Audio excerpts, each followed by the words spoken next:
একবার শীতের সময় না খেলে কিন্তু পস্তাবেন। এইভাবে একবার বানিয়ে দেখুন, খুব সুন্দর লাগবে। মাছের রেসিপিটা কত সুন্দর লাগছে দেখতে, আর এটা ভাতের সঙ্গে খেতে তো খুব সুন্দর লাগবে। দেখতেও যেমন সুন্দর, খেতেও সেরকম টেস্টি লাগবে। আপনারা এরকম করে বানিয়ে দেখবেন কেমন হবে দেখতে, খেতেও খুব সুন্দর। নমস্কার বন্ধুরা, বাঙালি কুকিংয়ে সবাইকে স্বাগত। সবাই ভালো আছে, আমিও ভালো আছি। আজকে আমি একটা মাছের রেসিপি বানাচ্ছি। আপনারাও বানান, অনেকভাবে বানানো যায়। আমি কিভাবে বানাচ্ছি না বানাচ্ছি আপনারা প্রথম থেকে পুরো শেষ পর্যন্ত দেখুন। দেখা শুরুতে একটা লাইক দিয়ে দেবেন, ভালো লাগলে সাবস্ক্রাইব করে পাশে থাকবেন। পুরনো বন্ধুদের অসংখ্য ধন্যবাদ। নতুন বন্ধুরা, যে সকল বন্ধুরা দেখছেন, ভালো লাগলে সাবস্ক্রাইব করে পাশে থাকবেন। দেখুন এখানে আমি মাছ নিয়ে নিয়েছি। আপনারা যে কোনো মাছ নিতে পারেন, রুই মাছ, কাতলা মাছ, মৃগেল মাছ, যে কোনো নিতে পারেন। আমি এখানে রুই মাছ নিয়ে নিয়েছি। এবার এই রুই মাছগুলোকে আমি ধুয়ে নিয়েছি ভালো করে। এবার আমি কি করছি না করছি সেটা আপনারা দেখুন। এবার এখানে আমি নুন দিয়ে দিচ্ছি, এখানে স্বাদ অনুযায়ী নুন দিয়ে দিলাম। হলদি দিয়ে দিচ্ছি, এর মধ্যে একটু লঙ্কা গুঁড়ো দিয়ে দেবো, আর একটু আমি সর্ষের তেল দিয়েছি। সর্ষের তেলটা দিলে স্বাদটা খুব সুন্দর আসে, আর মাছটাও খেতেও খুব সুন্দর লাগে। দেখুন অল্প করে আমি সর্ষের তেলটা দিয়ে দিলাম, 1 চামচও লাগবে না সেরকম হিসাবে দিলাম। এবার এইটাকে আমি মাখিয়ে নিচ্ছি ভালো করে। দেখুন এখানে আমি সব হলদি নুন একসঙ্গে দিয়েছি, আর এইটা মাখিয়ে আমি 5 মিনিট রেখে দেবো। এই দেখুন এখানে আমি মাখিয়ে নিচ্ছি সবটা, আর এইটা 5 মিনিটের মতো আমি রেখে দেবো। এখানে আমার মাছটা মাখানো হয়ে গেছে। মাছটা এবার আমি এক সাইডে রেখে দিচ্ছি, আর এদিকে আমি কড়াতে তেল দিয়ে দিচ্ছি। তেলটাও গরম হয়ে যাবে, আর মাছটাও এখানে 5 মিনিটের মতো রেস্ট পেয়ে যাবে, যাতে তেল মশলা ঝাল সব কিছু ঢুকে যায় মাছটার মধ্যে। এখানে আমি তেল দিয়ে দিলাম। তেলটা গরম হতে হতে আমি মশলাগুলো করে নিচ্ছি। এখানে আমি মশলায় কি কি দিচ্ছি, এখানে আমি রসুন নিয়েছি, 4-5টা রসুন দিয়ে দিলাম। 1 ইঞ্চিরও কম একটু আদা দিয়ে দিলাম। এখানে 4টের মতো কাঁচা লঙ্কা দিয়ে দিচ্ছি। এবার ঝাল অনুযায়ী আপনারা দেবেন। আর একটা শুকনো লঙ্কা দেবো, একটা মাত্র শুকনো লঙ্কা দেবো। আর এখানে আমি 2-3টে গোলমরিচ দিয়ে দিচ্ছি, গোটা গোলমরিচ। একটু আমি ধনে দিয়ে দেবো 1/2 চামচের মতো। এটা জিরে দিচ্ছি, ধনেও দিয়ে দেবো আমি 1/2 চামচের মতো। দেখুন এখানে আমি 1/2 চামচ ধনেও দিয়ে দিলাম। এবার আমি এখানে পোস্ত দিচ্ছি। পোস্তটা যদি না বাড়িতে থাকে মগজদানাও দিতে পারেন, 1 চামচের মতো। আমি এখানে 2 চামচ পোস্ত দিয়ে দিলাম। 2 চামচ তো 3 চামচ দিয়ে দিলেন। এখানে আমি 2 চামচ পোস্ত দিয়ে দিলাম, আর পোস্ত না থাকলে মগজদানা দিতে পারেন, কোনো অসুবিধা নেই। আর আমি একটু ধনেপাতা দিয়ে দিচ্ছি এর মধ্যে। এগুলো একসঙ্গে আমি দিয়ে দিলাম, দিয়ে এটাকে আমি পেস্ট করে নেব।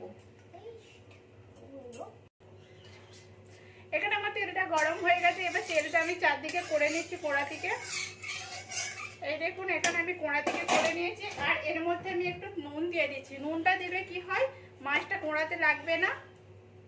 তেল গরম করলে তো লাগবেই না, তবু একটু নুনটা দিয়ে দিলে আরো ভালো, মানে টেনশনটা কম থাকবে যে মাছটা লাগবে না।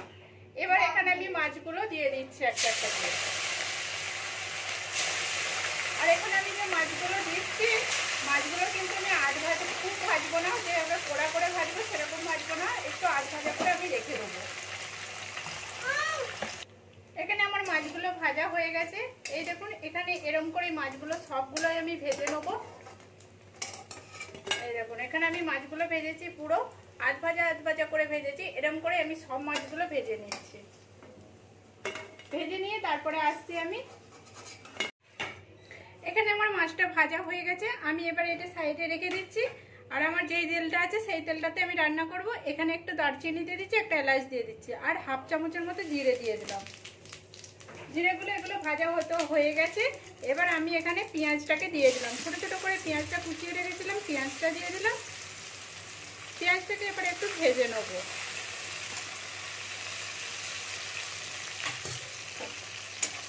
দেখুন এখানে আমি পেঁয়াজটাকে ভেজে নিচ্ছি ভালো করে। এখানে আমার পেঁয়াজটা ভাজা হয়ে গেছে। এবার আমি এর মধ্যে টমেটো কুচি দিয়ে দিচ্ছি। টমেটো আর পেঁয়াজটাকে একসঙ্গে একটু নেড়ে নিচ্ছি এর সাথে। এরপর এখানে আমি নেড়ে নিয়েছি। এবার এর মধ্যে একটু নুন দিয়ে দেবো, যাতে টমেটোটা তাড়াতাড়ি গলে যায়। আমি একটু নুন দিয়ে দিলাম, আর একটু সামান্য হলদি দিচ্ছি, একটু কালারটা এসেছে, খুব কালারটা যাতে না আসে সেই জন্য আমি একটুখানি দিলাম অল্প করে। এবার এইটাকে আমি ভালো করে নেড়ে নিচ্ছি, আর যতক্ষণ না টমেটোটা গলছে আমি ততক্ষণ অপেক্ষা করছি। টমেটোটাও গলে গেছে, পেঁয়াজটাও অনেকটা সফট হয়ে গেছে। এবার আমি যে পেস্ট করে রেখেছিলাম আদা, রসুন, ধনেপাতা, কাঁচা লঙ্কা, শুকনো লঙ্কা সব কিছু যে দিয়েছিলাম, এবার সেইটার ঢেলে দিলাম পেস্টটা, আর একটু জল দিয়ে দিলাম সেইটা ধুয়ে। এবার এটাকে আমি নাড়তে থাকবো এর সাথে ভালো করে, আর এই মশলাটা তো ভালো করে কষে নেবো আমি একটু। এখানে মশলাটা ভালো করে কষে নিচ্ছি। এখানে আমার মশলাটা হয়ে গেছে, এই দেখুন মশলা থেকে তেল ছেড়ে দিয়েছে। এবার আমি একটু সাইডে জল গরম বসিয়েছিলাম, জল গরমটা দিলে তবেই বা সবজিটা মানে খুব সুন্দর টেস্ট হবে। আমার যতটা লাগবে আমি ততটা দিয়ে দিচ্ছি। দেখুন এখানে আমি দিয়ে দিলাম পুরো জলটা, আর আমি একটু ঘেটে দিচ্ছি। আর এখানে গরম জলটা দিয়ে আছে বলে সঙ্গে সঙ্গে ফুটে গেছে। এবার এখানে মাছটা আমি দিয়ে দিচ্ছি, এখানে এর মধ্যে মাছটা দিয়ে দেবো আমি। আর এই মাছগুলো মাছটা দেওয়ার পরে আমি এখানে ঢাকা দিয়ে দিচ্ছি। 5 মিনিটের মতো আমি ঢাকা দিয়ে দেবো, যাতে মাছটার ভিতরে পুরো মশলাটাতে সব কিছু ঢুকে আর টেস্টটাও লাগে। আমি 5 মিনিট বাদে খুলে দেখাচ্ছি। এখানে আমার 5 মিনিট হয়ে গেছে। এবার আমি এটাকে খুলে দেখছি। এই দেখুন তেলটা আলাদা হয়ে গেছে, কি সুন্দর লাগছে। এবারে এটাকে আমি একটু দুটো কাঁচা লঙ্কাকে আমি ভেঙে দিচ্ছি এখানে। এখন একটা কাঁচা লঙ্কা ভেঙে দিলাম, আর একটু 1/2 চামচের মতো গরম মশলা গুঁড়ো দিয়ে দিলাম এখানে। এবারে এটা দিয়ে একটু ঘেটে নেবো আমি। এই দেখুন এখানে আমি ঘেটে নিয়েছি ভালো করে। আর এবারে এইটাকে আমি একটু গ্যাস বন্ধ করে ঢাকা দিয়ে রেখে দিচ্ছি। 2 মিনিট বাদে আমি খুলে দেখাচ্ছি, যাতে গরম মশলা কাঁচা লঙ্কার ফ্লেভারটা পুরো ভালো করে মাছেটা এসে ঢুকে যায়, ভালো লাগবে, টেস্টে লাগবে। জন্য আমি 2 মিনিট ঢাকা দিয়ে রেখে দিলাম। আমার এখানে মাছটা হয়ে গেছে, আমি এবারে তুলে নিচ্ছি মাছটাকে। এই দেখুন এখানে আমি মাছটা এরকম করে সব তুলে নিচ্ছি, আর দেখতেও যেমন সুন্দর লাগছে। এই দেখুন কত সুন্দর লাগছে, উপর থেকে পুরো গ্রিন গ্রিন কালার লাগছে দেখতে। আর আমি এরকম করে সবটাই পুরো তুলে নিচ্ছি সব মাছটাতে। দেখুন এখানে আমি দিয়ে দিচ্ছি পুরোটাই, আর আমার পুরোটাই ঢালা হয়ে গেছে। দেখতেও খুব সুন্দর লাগছে, খেতেও খুব সুন্দর লাগে। এই দেখুন দেখতেও খুব সুন্দর, খেতেও খুব সুন্দর। বাবু আগে দিকে হাত মারছে। প্লিজ আপনারাও এরকম করে বাড়িতে বানিয়ে দেখুন, কেমন হয়েছে সেটাও বলবেন কমেন্ট করে। ভালো লাগলে একটা লাইক করে, শেয়ার করে, সাবস্ক্রাইব করে পাশে থাকবেন। দেখুন এখানে